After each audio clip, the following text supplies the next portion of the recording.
What happens when a niche manufacturing company grows its top-line revenue by nearly 13% in a single quarter, but simultaneously, like at the exact same time, triggers a bank tripwire, slashes its dividend to zero, and slips into a net loss? It's a pretty wild combination. It really is. Welcome to this deep dive, everyone. Today we have our hands on the Q3 2026 Form 10Q SEC filing for Northern Technologies International Corporation, or NTIC for short. Right. And this covers the period ending May 31st, 2026. My mission here today is to basically decode this bizarre corporate growth paradox we're seeing. Because, if you're listening, we are looking at a real-time masterclass in the hidden costs of scaling a business in a highly volatile global economy. Yeah, and I mean, this filing is packed with just a surprising amount of macroeconomic tension. Oh, absolutely. You wouldn't expect it, but reading through the management discussion and analysis, you find it's full of geopolitical shockwaves, high-stakes offshore oil contracts, and honestly, some very aggressive supply chain restructure. Yeah, they are making some massive moves. They really are. So if you want a shortcut to understanding the complex machinery of global trade right now, diving into how a mid-sized manufacturer navigates all these cross-currents is incredibly revealing. Totally. So let's look at the foundation first, because NTSC is running what I would call a barbell business model. A barbell model, yeah, I like that. Right. Because looking at their revenue streams, it feels like two completely different entities operating under one roof. So in Q3, their total consolidated net sales jumped 12.6% to $24.2 million. Which is a very solid top-line number. It is, but the split is where the story actually begins. On one side of the barbell, you have their legacy business, which is Zrest. And this accounts for almost 75% of their sales. It's 74.9% to be exact, so yeah, the vast majority. Right, almost the whole pie. And they've been doing this for over 50 years, essentially engineering rust and corrosion prevention solutions for automotive, industrial, and heavy mechanical sectors. Yeah, the heavy stuff. Exactly. And sales in this division jumped 15.4%. I mean, they are servicing the oldest, heaviest, rustiest industries on Earth, basically. Yeah, and it's important to note that Zrest isn't just, spraying oil on metal parts either. Right, it's more high-tech than that. Much more. They specialize in volatile corrosion inhibitors, or VCIs. VCIs, okay. Yeah, and these are basically chemical compounds infused into packaging materials, so like plastic films or paper. And they release a vapor to form a protective molecular layer on metal surfaces. Wow, so it actually alters the surface at a molecular level. Right, it prevents oxidation, but the key is it does this without leaving a greasy residue that someone has to clean off later. Oh, that makes sense, because cleaning that off a massive industrial part would be a nightmare. Exactly. So it's a highly embedded, sticky product for heavy industry. Once you start using it in your supply chain, it's hard to switch. Okay, so that's the heavy industry side. Then, on the exact opposite side of this barbell, you have NatureTech. This makes up 25.1% of their sales, and it grew 5% this quarter. But they are operating this division much more like a green tech startup. Very much so. NatureTech produces bio-based, fully compostable plastic resins designed to completely replace conventional petroleum-based plastic. And the filing notes, they just secured a major new preferred supplier agreement in Q1 of 2026 with a leading food service and industrial packaging distributor in North America. Which is huge. Landing a distributor of that scale, I mean, that's a massive signal of where this compostable division is heading, right? Oh, absolutely. It guarantees volume and provides a pipeline directly into, countless cafeterias, restaurants, and industrial facilities that are all actively trying to phase out single-use petroleum plastics. So you have heavy metal rust prevention on one side and eco-friendly compostable forks on the other. It is a true barbell strategy. It really is. And usually, like when a company pivots from an old legacy product to a new sustainable one, they end up cannibalizing their own business in the process. Right. You usually have to pick one or the other. We rarely see a company successfully straddle the old economy and the green economy at the exact same time, let alone see top-line growth in both simultaneously. Because the NatureTech growth reflects this massive, undeniable global shift. There's increasing regulatory support worldwide for sustainable materials, which is forcing companies to find eco-friendly waste disposal options. Right, and they have to reduce their carbon footprint. Exactly. So NatureTech is perfectly positioned to capture that regulatory tailwind. But the interesting part is, the rust prevention business isn't shrinking at all. No, it's growing faster. Right. Zrest proves that while we are building this new green economy, Maintaining our legacy infrastructure remains highly lucrative. I mean, we can't just abandon all the metal we've already built. In fact, preserving it is becoming more critical than ever. Which brings us to the specific engine that is absolutely supercharging their revenue right now. We need to look closely at the Zerust Oil and Gas division. Yeah, the numbers here are staggering. They really are. The filing shows that Zerust Oil and Gas sales skyrocketed 72.3% in Q3, hitting $2.2 million. And looking at the last 9 months, they are up 67.3%. And the crown jewel driving this acceleration is actually out of South America. Okay. Zerust Brazil secured this monumental 3-year contract back in November 2025 with a global engineering company. We are looking at a deal worth approximately 70 million Brazilian reals, which, translates to about 13.1 million US dollars. Wow. And the breakdown of that contract is fascinating, too. It's roughly $7.5 million just in materials, and then another $5.6 million in engineering and field services. Right, and that's to protect offshore floating production storage and offloading units through 2028. Okay, wait, let's unpack this for a second because I need to push back a little on the timeline here. Sure. 72% growth in a single quarter is wild for a mature product line. Oil and gas infrastructure has been around forever. Decades, yeah. Rigs and offshore vessels have been sitting in highly corrosive saltwater for basically half a century. So why is the demand for heavy-duty rust prevention suddenly spiking now? Why this sudden urgency from energy companies to lock in these multi-million-dollar preservation contracts? Well, the SEC filing explicitly points directly to the macro environment to explain this urgency. Really? Like geopolitics? Yes. Management notes the ongoing U.S.-Israel-Iran conflict and the closure of the Strait of Hormuz. We're just reporting what they're citing in the document here, but it's a crucial factor. Right. When geopolitical conflicts threaten the world's most critical energy shipping routes, global supply chains get immediately snarled. Oh, of course. So the delivery of replacement parts, new drilling equipment, or even entirely new vessels becomes delayed and just incredibly expensive. And consequently, existing global oil infrastructure becomes infinitely more valuable. Because you can't just order a new valve or a new rig and expect it to arrive on time if the major shipping lanes are blocked or rerouted entirely around continents. Exactly. The replacement delays would be catastrophic to an energy producer's bottom line. Not to mention the severe risk of environmental leaks if a corroded pipe bursts on an offshore unit. Right, which is a massive liability. Huge liability. And these floating production storage and offloading units, FPSOs they call them, they are essentially massive, complex ships that sit offshore, processing and storing oil. And they just sit in the salt water constantly. Constantly battered by salt water and harsh weather. So energy companies are doing the math right now. They're realizing it is far cheaper and safer to aggressively protect their current offshore FPSOs with custom volatile corrosion inhibitor solutions than to risk a failure in a broken supply chain.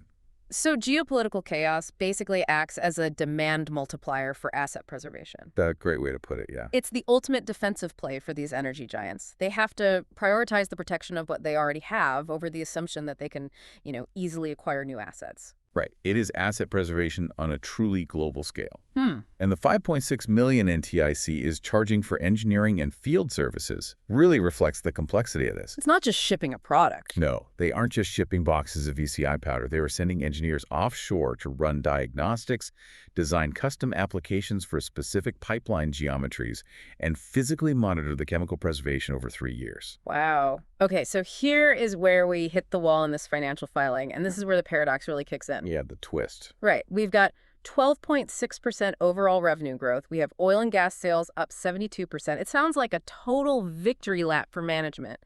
But despite all this soaring revenue, NTIC posted a net loss attributable to the company of $263,291 for Q3 of 2026. Yeah, and that net loss is a stark contrast to the $121,775 profit they posted in the exact same quarter a year ago. It's crazy. It illustrates perfectly that, growth is almost never free. I mean, the scenario is like getting a massive promotion at work, right? Yeah. The title bump you always wanted. Yeah. But the new job requires a grueling cross-country commute, a brand new, expensive wardrobe, and it bumps you into a higher tax bracket where you lose your deductions. So your top-line salary looks amazing on paper, but your actual bank account is shrinking every single month. That is the perfect analogy, and we can trace that margin squeeze directly through the income statement here. Let's do it. First, look at their cost of goods sold, or COGS. It spiked from 61.6% of net sales a year ago to 66.4% this quarter. That's a significant jump. It is, and that erosion is primarily driven by higher raw material prices, but also pricing discounts they had to offer to secure some of these larger volume deals. You got to give a discount to get the big fish. Exactly. But the real story behind the net loss is the operating expenses, which jumped 5.3% to $10.1 million. $10 million just to operate. Right, and according to the filing, they are bleeding cash on the exact things driving their top-line sales. Well, so what are they spending it on? They are making heavy, direct investments into Zerist oil and gas marketing, hiring specialized new personnel, funding the extensive travel required to secure these global deals. Because you have to fly to Brazil and offshore. Yeah. Right, and upgrading the IT infrastructure to support a much larger operational footprint. Long enterprise sales cycles, like that Brazil offshore deal, require tremendous upfront capital. Because they don't just sign the deal on day one. Not at all. You have to fly the engineers out to the FPSO units, you have to run pilot tests in harsh environments, and you have to court the client for months or even years before you recognize a single dime of revenue. So they are essentially cash flowing their own hyper-growth in the oil and gas sector out of their own pockets, just waiting for the back half of these multi-year contracts to eventually pay out. Exactly. And while they are doing that, they are simultaneously fighting a completely different battle on another front, which is tariffs. The filing is very clear about the impact of tariffs, particularly on the NatureTech bioplastics business. Right, because global tariffs heavily punish companies that rely on complex international supply chains. Sure. Now, for NTIC's operations in China, the filing notes that they mostly produce for local consumption within the Chinese domestic market. Okay, so that helps. It does. Because the goods aren't crossing borders to the U.S., their direct exposure to U.S. tariffs on those specific goods is relatively limited. But the NatureTech division is entirely different. Bioplastics require specific agricultural inputs, right? And specialized resins that just aren't available everywhere. Exactly. NatureTech is fully exposed to these global trade frictions because it relies heavily on the global procurement of raw materials and finished goods. So when tariffs hit those inputs, It immediately drives up their COGS. Mm-hmm. Management is forced to scramble for regional sourcing initiatives. They basically have to shift procurement closer to the end manufacturer to bypass cross-border tariffs. Which disrupts their established economies of scale. Totally disrupts it. It forces them to build new supplier relationships from scratch, and it temporarily crushes their margins just to keep the product moving. So it's a perfect storm of cash stream. You've got upfront enterprise costs for the oil and gas division draining the coffers on one side, while global tariffs are eating the profit margins from their green tech division on the other. A squeeze on both ends. Yeah, and when you are bleeding cash on two fronts to fund your own growth, eventually the bank comes knocking. And for NTIC, JP Morgan Chase just rang the alarm. Yeah, the balance sheet reveals the immediate consequence of this negative cash flow. NTIC has a line of credit with JP Morgan, and they breached their fixed charge coverage ratio covenant. Okay, let's break that down. They needed to maintain a ratio of at least 1.25 to 1.00, meaning for every dollar of fixed debt obligations, they needed to be generating $1.25 of available cash flow. Right, a standard safety buffer. But by May 2026, the ratio had plummeted to an alarming 6.8 to 1.00. I mean, they were generating just 68 cents for every dollar they owed. And dropping that far below the threshold is a massive red flag for any lender. A debt. The filing does note they secured a waiver from JP Morgan on July 7, 2026, basically forgiving this specific breach. But banks don't just hand out waivers because you asked nicely. No, not at all. Securing that waiver requires proving to the lender that management is taking drastic, immediate action to stop the bleeding and restore liquidity. Which explains everything else we're seeing. You see a company essentially pulling every emergency lever they have.